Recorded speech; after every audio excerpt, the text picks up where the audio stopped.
Hello everyone and welcome back to another video. In this video we are going to be taking ourselves back to the 1400s and we're going to be talking about Isabella and Ferdinand of Spain. If you do not know who they are the ones who sponsored Christopher Columbus. So I do have a portrait of Christopher Columbus in my video. Watch all the way through and you will find him there transitioned to real life. So in this video we're going to be talking about the power couple that kickstarted Spain as we know it today. If you are new to my channel, here at Mortal Faces, I take historical portraits and I bring them to life. I also add commentary to give you an idea of who these people were and what their deal was. So let's get started. Thank you for watching. Subscribe for more historical recreations and let me know in the comments who you'd like to see in real life. So before Spain as we know it as today, it was divided in the 1400s into two major players, Castile and Aragon. Isabella was heir to the crown of Castile and Ferdinand was heir to the crown of Aragon. So these crowns were not countries, and we're going to take a look into what I'm talking about over here.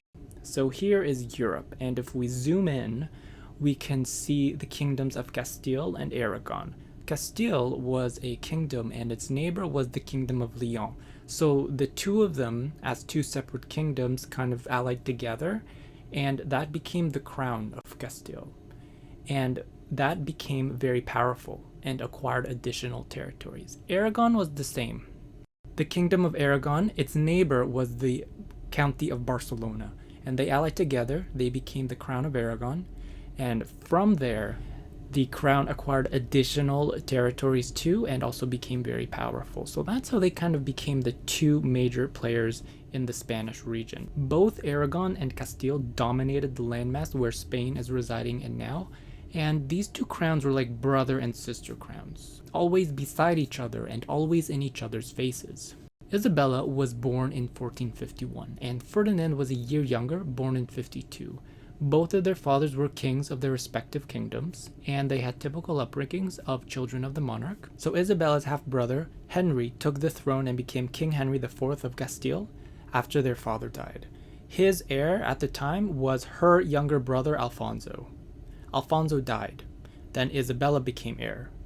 So there was a lot of back and forth between the two siblings. Henry had a daughter who had rights to inherit the throne, but the nobles backed Isabella. So an agreement was made that Isabella would inherit as long as Henry could choose her husband with her consent.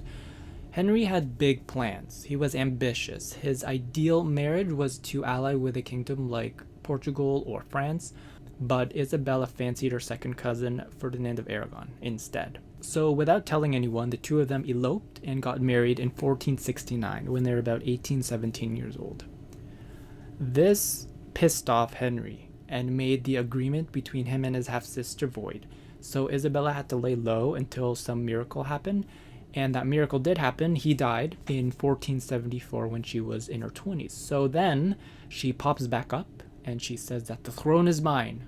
But then Henry's daughter says, no, it's mine. So this led to the 4-year war of the Castilian succession. So in a long story cut short, Henry's daughter married the Portuguese king. So the Castilian succession was basically a war with Portugal. And Portugal was huge.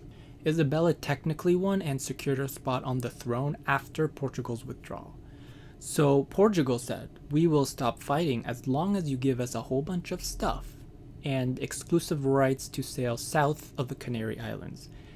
This was a tough bargain because this meant that all the wealth and gold from Africa, Isabella was pretty much prevented from gaining access to. And this made Portugal a huge naval powerhouse, while Spain remained dominant on land.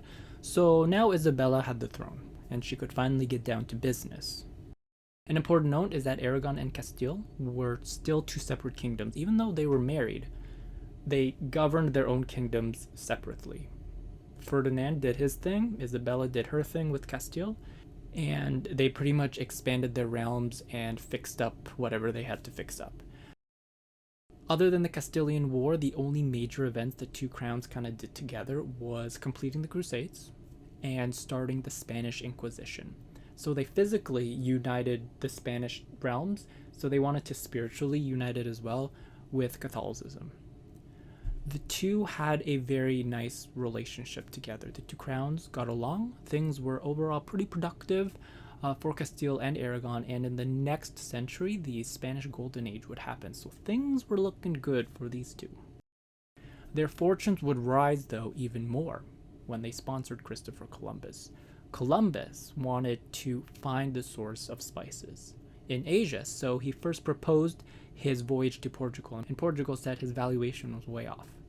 Then he went to Isabella and Ferdinand, and they said the same thing as well, but they wanted to keep their options open. So instead of sending them away, they're like, stay here, we'll pay you, we'll give you an allowance, just let us think about it some more. So in the meantime, they're doing some other war, and when that finished up, in 1492, Christopher Columbus finally got the okay from Isabella and Ferdinand. So he waited patiently about 6 years before he got this okay from this couple. And so after he did, we all know what happened once he found America. His discovery led to an influx of wealth into Spain, and it gave him back naval power, and it led them to become one of the largest empires in history. So Isabella and Ferdinand had 5 of their children survive into adulthood. Their eldest daughter, Joanna, would inherit the throne. Their youngest daughter, as a fun fact, was Catherine of Aragon, and you might have heard her from English history. She was the first wife of Henry VIII of England, and it was their daughter who became Queen Mary I of England, known as the Bloody Tudor Queen. Isabella died in 1504 at the age of 53. Her daughter was Joanna, who succeeded her, but she was deemed Joanna the Mad, and she wasn't fit to rule her kingdom, so her father, who was still alive, became her regent until his death in 1516 when he was 63. Isabella and Ferdinand were really the ones who planted the seed for the Spanish Empire, because Joanna married the heir to the Holy Roman Empire. So when Joanna inherited her parents' realms of Castile and Aragon, her husband Philip became the first Habsburg monarch in Spain.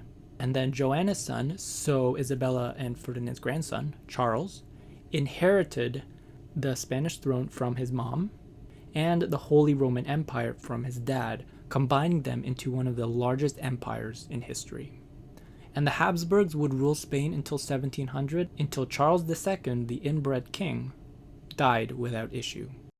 And that's the story of Isabella and Ferdinand. I hope you enjoyed this video. Thank you for watching. Subscribe for more historical recreations, and I will see you in the next one.